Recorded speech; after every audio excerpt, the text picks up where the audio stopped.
قناة السلف الدعوية للمرئيات تقدم لكم هذه المادة. بسم الله الرحمن الرحيم. وصلتني أخي الكريم رسالتك وما فيها يعني من ما ذكرته مما أصاب بعض إخواننا من ضعف الإيمان وانتكاسة وانحراف عن الدين، خاصة في هذه الآونة الأخيرة، فأثرت في تلك الكلمات، فقلت لا بد لي ولا يسعني إلا أن أجيبك. فكتبت شيئا أردت أن أمليه عليك يعني في هذه العجالة، لعل الله ينفع به. فأقول والله المستعان، هما أمران اثنان ذكرتهما في الرسالة: ضعف الإيمان والانحراف والانتكاسة.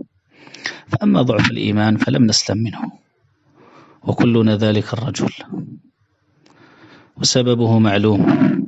قد انعدمت حلق الذكر في المساجد، وغلقت المساجد في غير أوقات الصلاة، ولم يعد بإمكان أحد أن يعمرها بعدما كانت مغلوقة غلقا تاما، فلم يعد بإمكان أحد أن يعمرها ولا يجلس فيها لذكر الله وقراءة القرآن.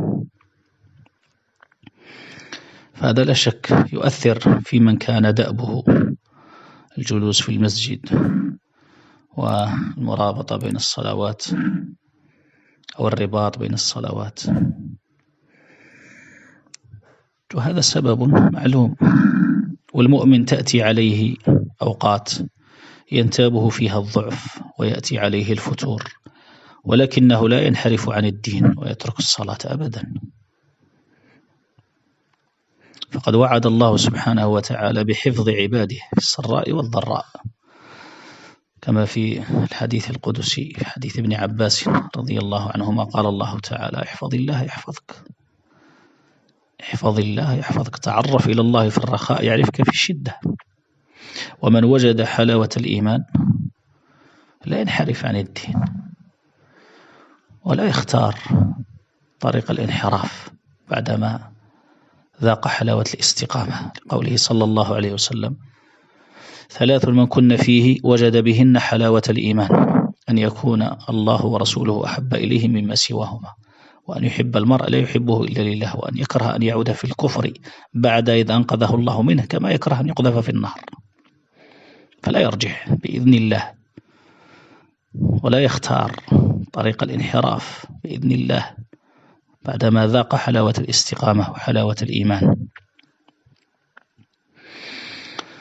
فهؤلاء سحرة فرعون، انظر كيف توعدهم، قال: لا أصلبنكم في جذوع النخل ولا تعلمن أينا أشد عذابا وأبقى.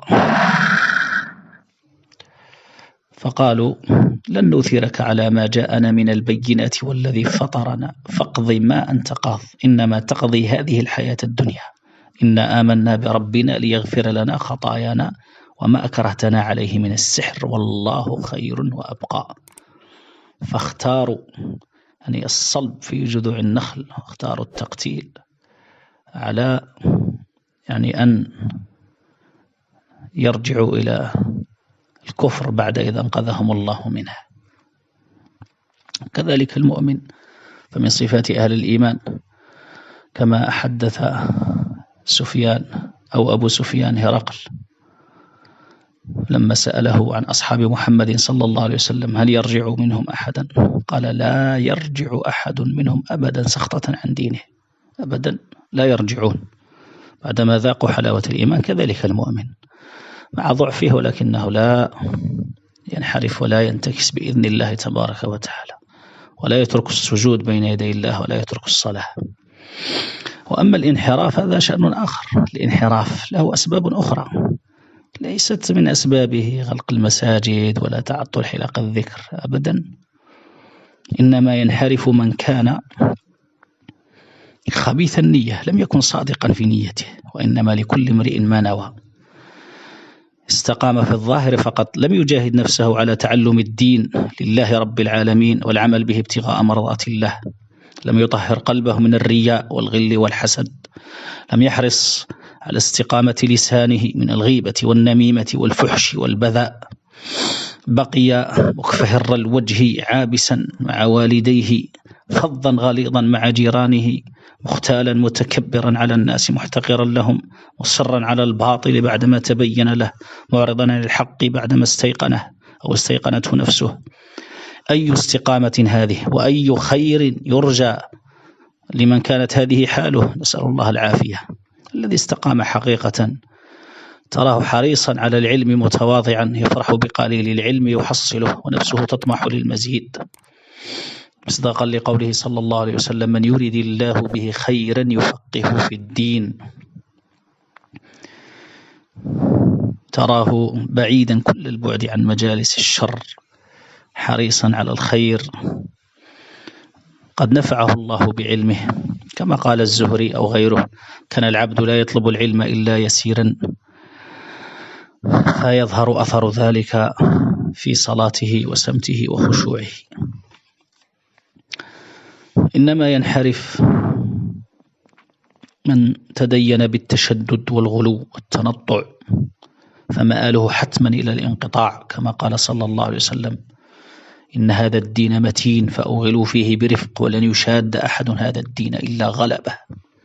فهو مغلوب حتما، يعني لتشدده وتنطعه لا يستطيع أن يعيش بالدين الذي تصوره، لأنه ليس هو دين الله تبارك وتعالى. غلو وتشدد يعني وهجر وبعد عن الناس وفظاظة وغلظة وشدة لا يصلح أن يعيش معها آدمي، فضلا أن يكون يعني يدعي الإسلام والسنة. إنما ينحرف يعني من كانت تحدثه نفسه أن يترك ما هو عليه، من لم يستطع أن يصبر على الاستقامة، ما ذاق حلاوة الإيمان ولا اشتغل بالعلم، فكانت تحدثه نفسه أن يرجع إلى سابق عهده، وهو ينتظر الفرصة المواتية، على حد قول الشيخ الألباني رحمه الله، حيث ذكر مثلا من الأمثال السورية عن رجل ألحوا عليه أن يبدأ الصلاة وكان تاركا للصلاة، فقرر يوما يذهب إلى المسجد، فذهب باكرا فوجد باب المسجد مغلقا، فقال بعاميتهم السورية: أنت مسكر وأنا مبطل. هو لم يصلي أصلا. إنما ينحرف من أوغل في أعراض المسلمين ظلما وعدوانا، فلم يسلم منه أحد، كما حدث في الآونة الأخيرة في من أوغلوا في الطعن في الأعراض وأكلوا لحوم العلماء. لحوم العلماء مسمومة، من شمها مرض ومن أكلها مات، ومن أطلق لسانه في العلماء بالثلب ابتلاه الله قبل موته بموت القلب، كما قال أهل العلم. إنما ينحرف من لم يراقب مولاه في خلوته، أصحاب ذنوب الخلوات، كما ذكر ابن القيم رحمه الله: أعظم أسباب الانتكاسة ذنوب الخلوات، وأعظم أسباب الثبات طاعة الخلوات. وما أسهل اليوم هذه الذنوب بسبب وسائل التواصل التي ابتلينا بها. فإذا ما خلوت الدهر يوما فلا تقل خلوت، ولكن قل علي رقيب. وإذا خلوت في ظلمة بريبة والنفس داعية إلى الطغيان، فاستحي من نظر الإله وقل لها: إن الذي خلق الظلام يراني. فليراقب العبد ربه وليجتهد يعني في تحصيل أسباب الثبات يثبته الله سبحانه وتعالى، وليشتغل بالعبادات الفردية، وليتخذ من بيته قبلة، وليجعل محرابه في بيته لعبادة مولاه، حتى تعود المساجد إلى سابق عهدها. نسأل الله أن يعيدها إلى سابق عهدها، وأن يكثر من عمارها بحق، والذاكرين الله فيها بصدق. وصلى اللهم وسلم على نبينا محمد صلى الله عليه وعلى آله وسلم. وسبحانك اللهم وبحمدك، أشهد أن لا إله إلا أنت، أستغفرك وأتوب إليك. السلام عليكم. لا تنسوا الإعجاب بالفيديو والاشتراك في القناة تشجيعا لنا لنستمر بنشر المزيد إن شاء الله.